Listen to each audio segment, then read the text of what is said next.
ऐसा भी कर रहे हैं वैसा भी बिल्कुल। तो उससे तो चीज़ खराब हो ही जाती है।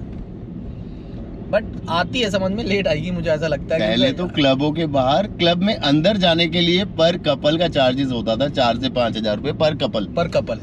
और पेंजिया जैसी जगह पे तो वो एंट्री चार्ज भी होता था कि 3,000 रुपीज पर कपल की एंट्री है, कि आप अंदर जाओगे सिर्फ एंट्री देके। हाँ नहीं, ये तो मैंने किट्टी सू में भी देखी है यार, कोई आर्टिस्ट बड़ा आर्टिस्ट आ गया तो उसमें 4-5 हजार रुपए सिर्फ एंट्री दे रहे हैं, पर पर्सन एंट्री ली है। हमने खुद लिया यार वहाँ पे, दूसरों तो हम क्या बोले इस चीज में। बट वो कल्चर अब खत्म सा ही हो गया, अब तो सब फ्री वाला तो है। आप जितना मर्जी बड़ा आर्टिस्ट कर लो, आप किसी क्लब में आर्टिस्ट करता ही कर, नहीं। कोई एंट्री चार्ज नहीं है, कोई कवर चार्ज नहीं है। वो चाहते हैं कि किसी तरीके से फिलर भर जाए। उस दिन भी प्रमोटर्स ऑन बोर्ड रहते हैं, बट अब कोई करता ही नहीं है ना। यस, आर्टिस्ट ना बड़ा कोई करता ही नहीं है।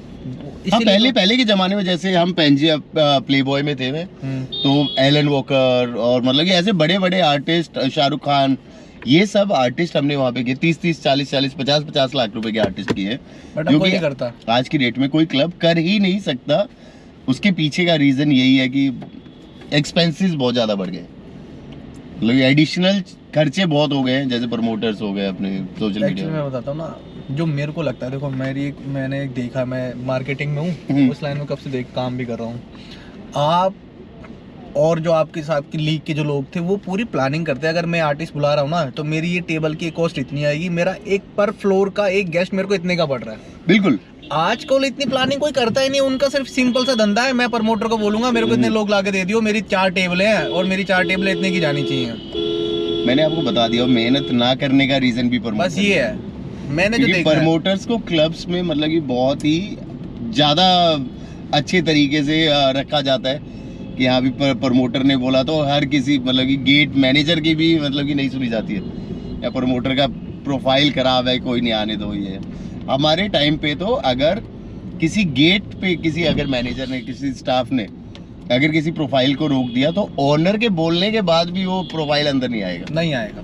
That is called SOPs। वो एक स्टैंडर्ड ऑपरेटिंग प्रोसेस होता था नाइट क्लब को चलाने के लिए। बट आज की डेट में सब चीजें जीरो हो गई है। अगर कोई गेट मैनेजर किसी प्रोफाइल को मना करता है तो कोई दूसरा प्रमोटर आके बोल दिया, कभी कोई ओनर आके, कभी कोई मैनेजमेंट आके कि नहीं आने दो, ये बिलर है, ये वो है। तो आपस में मतलब चिंदी चोरी चीज चालू हो गई है। यस, चिंदी चोरी, मतलब कि पैसे को लेके आप किसी भी बंदे को एंटरटेन कर रहे हो, ऐसा हो गया नाइट क्लब अब। मैं क्लब की स्टोरी बताता हूँ। उस क्लब में क्या हुआ था, एक बंदे की 2 लाख रुपए की टेबल थी। उस पूरी 2 लाख की टेबल में एक बंदे ने वो जो एक शर्ट्स कम कुर्ता होता है ना, हाँ, जैसे शर्ट्स की लुक लाइक शर्ट होगी वो, पर वो कुर्ता होता है बेसिकली। यहाँ तक बटन थे और नीचे तक बिल्कुल जॉइंट जैसे कुर्ता होता है, और शर्ट की लेंथ थी उसकी, वो पहना हुआ था उस बंदे ने।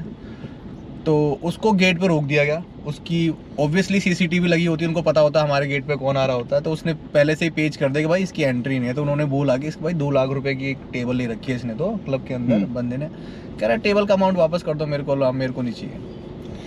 बिल्कुल ऐसे ही होता है। मैं बता रहा हूँ मेरे टाइम में लोग नहीं करते। हमारे टाइम में जब मैं गेट पे था एक बार, तो बुधवार की बात बताता हूँ मैं आपको, बीवार की। जो ये आप जो ट्रेंड देखते हो कि यहाँ अभी ड्रेस कोड वगैरह, मेरे ख्याल से जो मेरे सामने जो ये ट्रेंड शुरू हुआ है ये बुधवार से हुआ, बीवार से, कि ये कैजुअल फॉर्मल्स, ये हाई नेक और ये सब चीजें ये अलाउड नहीं होंगी। सॉरी, मैं आप लोगों को एक चीज बता देता हूँ। देखो हमारी नाइट लाइफ के अंदर ऐसा कुछ नहीं है कि कुर्ता अलाउ नहीं है, धोती अलाउ नहीं है। कहीं आप ऑफेंड हो जाओ इस बारे में, क्योंकि भाई यूट्यूब पे कुछ भी चल रहा है। बेसिकली एक हर चीज़ का एक ड्रेस कोड होता है एक चीज़ का। जैसे कि वकील को अलाउड होता है ब्लैक एंड वाइट।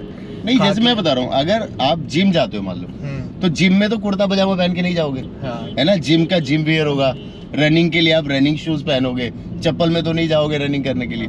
तो ऐसे ही एक नाइट क्लब का भी ड्रेस कोड रहता है कि यार आप पार्टी करने के लिए जा रहे हो तो अच्छे बन ठन के जाओ। हाँ, वही चीज है। बट आप ये नहीं कि मतलब आप अपने अकॉर्डिंग पहन के चले जाओगे। शादी में भी जाते कोई फटी पुराने कपड़े तो नहीं पहन के जाएगा ना। हाँ, तो शादी में तैयार होके जाता, दिवाली पे कोई तैयार आता है तो आप कहीं ऑफेंड मत हो। कई लोग ऐसे ऑफेंड हो जाते हैं। तो मैं ये टॉपिक आया तो मैं पहले ऑफेंड होने की बात। तो मैं इसके रिगार्डिंग आपको एक बात बता रहा था। ये तो चलो आपने बहुत अच्छा किया, बता दिया इनको पहले।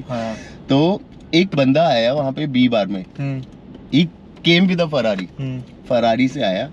उसने ना, बंदे ने वी नेक टी-शर्ट पहनी हुई थी। तो बुधवार में उस टाइम पे वी नेक टी-शर्ट अलाउड नहीं थी। V neck, round neck, only collar T shirts allowed थी। तो मैंने उसको बोला कि sir V neck T shirt is not allowed, you can't entered in V neck T shirt. तो पहले तो ऑफेंड हो गया, बोलता रहा, मुझे बोला कि आपका क्या सैलरी है, कितना मिलता है आपको? कह रहा आपको पता नहीं है कि ये टी शर्ट कितने की है, इस फकिंग एम्पोरियो और मानी टी शर्ट और ये वो। तो काफ़ी देर तक बहस होती रही, तो हम पोलाइटली वे में कि सर नहीं हो पाएगा, रूल इज़ रूल।